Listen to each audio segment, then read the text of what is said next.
Well, I upgraded to experimental 10.6. That's kind of how everything looks. I had two RCSs on this vessel,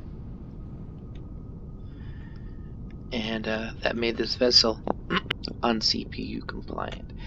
So what I did is I removed the RCSs, and it works, and now it's CPU compliant. It's not as agile, but then again, I'm only using half my thrust right now. It's doable, but this is a level 5.30 size vessel, and that wasn't CPU compliant. I mean, for anything bigger, I don't know. They're gonna have to tweak this because this is kind of ridiculous. But I do like the new outlook and the whole new flight HUD and all that stuff.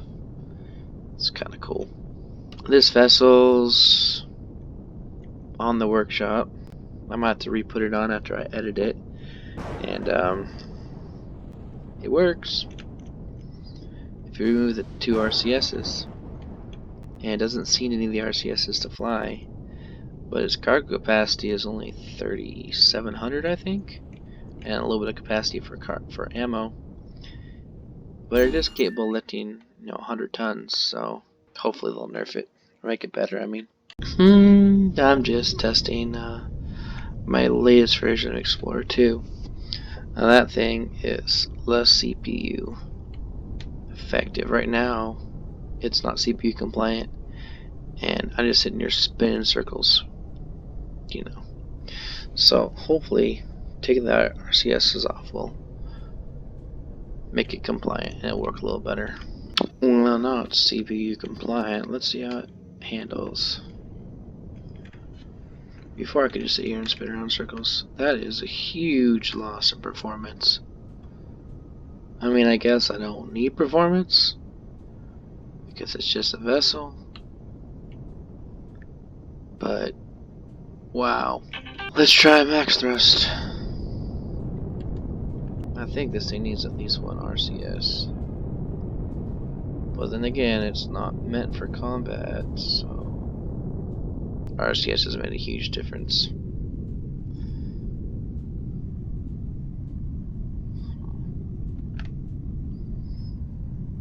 I guess. Hopefully it'll get tweaked and actually work. Well, that did make a difference. I went and added one more thruster on the side on each side of my vessel, and it's not quite as fast as it was before, but it's handling pretty well, and there's no RCS. So I guess that works. Let's turn off our boosters and see what happens. Oh, we're out of fuel. Try that again. Yeah, especially if I add those last two I just added. Add to group thrusters on. I mean, I could add two more RCSs and two more thrusters, but this I'm okay with the way this handles now. I think I'll go ahead and put on this Steam Workshop now that it's CPU compliant. It looks like they actually made some of the cargo boxes be able to hold more. That's cool. Like, this one can hold 500 SU. So it's a lot better than it was, for sure. Interesting. That's equivalent to 4 or 5 container extensions. Let's see, these guys are only 15 CPUs, so okay. I think they must have nerfed those a lot and made them consume less CPU. So I guess this one's 125. This one's 406. This one's 500. Oh, this is 219. That one's 500. 125. I think it's pretty much patched all the holes. There might be one hole. Let's move good RCS in there or something. Okay, let's check it for CPU compliance. It's 5692. A little bit of room. Alright. Alt O saves it. Why won't it let me save it? Interesting. There it goes. I don't know why it was being so difficult earlier. Override. Well, this is rather frustrating. Not a single one of my HVs are CPU compliant. They were before. They all have under CPU, but it's insane. I was looking at this thing, CPU statistics. It says 1440 is my weapons. Are you telling me one GAT is 750 CPU? I mean, this is a very, very basic weapon. CPU is 720 for a freaking Gatling gun? Holy crap, that's insane. What are you supposed to do? Have SVs that have no protection at all? I mean, turrets are less CPU. So maybe that's what I'll do. I'll take off my Gatling guns and use turrets instead. Just, with the minigun turrets, 900 CPU. Rocket turrets are 450 CPU, and I think rocket turrets are better than minigun turrets. Hopefully they fix this. I guess that works. I removed both Gatling guns and added a minigun that is also unlockable at level 5. And that gave me enough CPU to operate. I could still get rid of the RCS also. But it's like, seriously, guys? Come on. So I also decided that this Recon 3 is probably worthy of tier 1. So I went and I edited it, and I took away the RCSs, and I added the extension, and I have a little more space to add on to it. Possible, but annoying. Well, I did manage to make my few vessels CPU compliant, which is nice.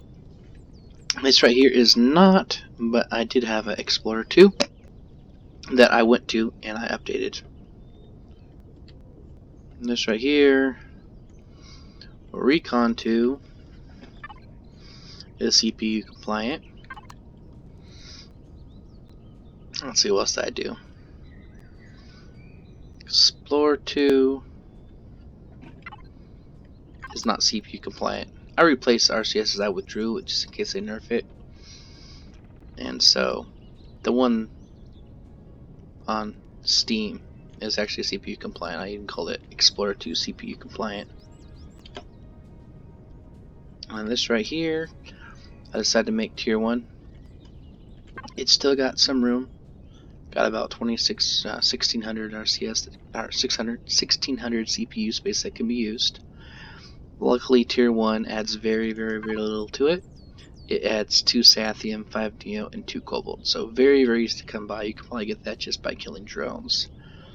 This thing, because I built it to handle large block volume, I did leave one RCS. And there's room for more thrusters, or more RCSs, or more weapons, or whatever you want. But that one is saved as Recon 2 CPU. I haven't built a whole lot of vessels.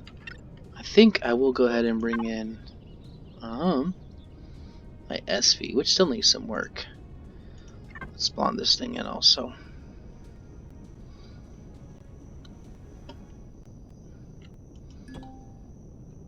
Let's see if this is CPU compliant. Wow. How is that not CPU compliant? Let's look at our CPU statistics. Let's take it to tier 3 to make it CPU compliant. Well, there you go. RCSs. If I remove the RCSs,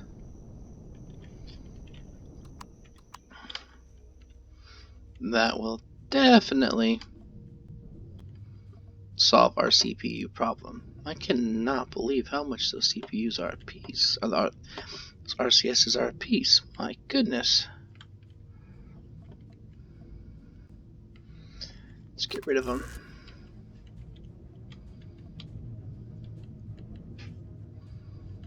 Core.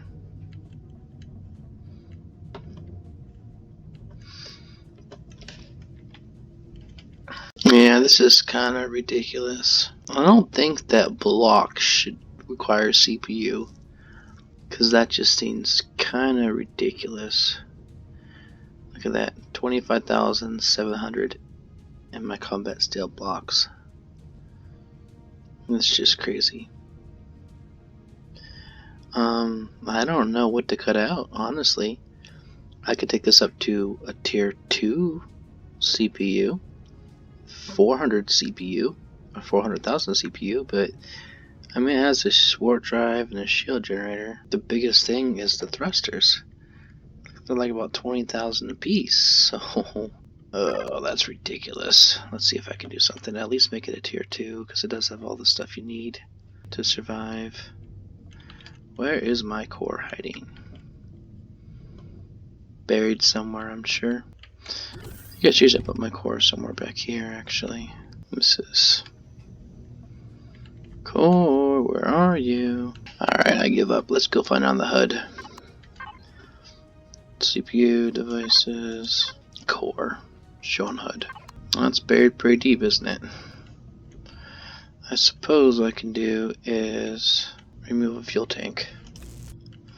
Here we go, there's a core. Let's go into H, and let's add one of these. That takes care of that. Now it's 400,000, but still 60,000 over. I mean, I don't know what else to cut out, honestly. Get rid of some of the thrusters, but I want the thrusters so I can lift. I guess thrusters got significantly more powerful, but 60,000. Well, if I release it, remove that last CPU, or that last RCS, it should give me enough. Question is, where is it? This thing is not even that good of a vessel. Devices, RCS, show on HUD, core. That's weird. Farther up here, maybe? Well, at least can remove the core. And all I need is the last RCS. There we go. Oh, it's way down here. Oh, jeez, I should have known that. Alright. And now it is CPU compliant with 15,000. Kind of ridiculous. I think they need to either make things less CPU or make the ship have more CPU available. Because this, what size is this even? It's a size 1.35, so it's not even that big. Oh well. CPU compliant. I think that's enough complaining about CPUs. Happy Halloween, everyone. Until next time, keep surviving.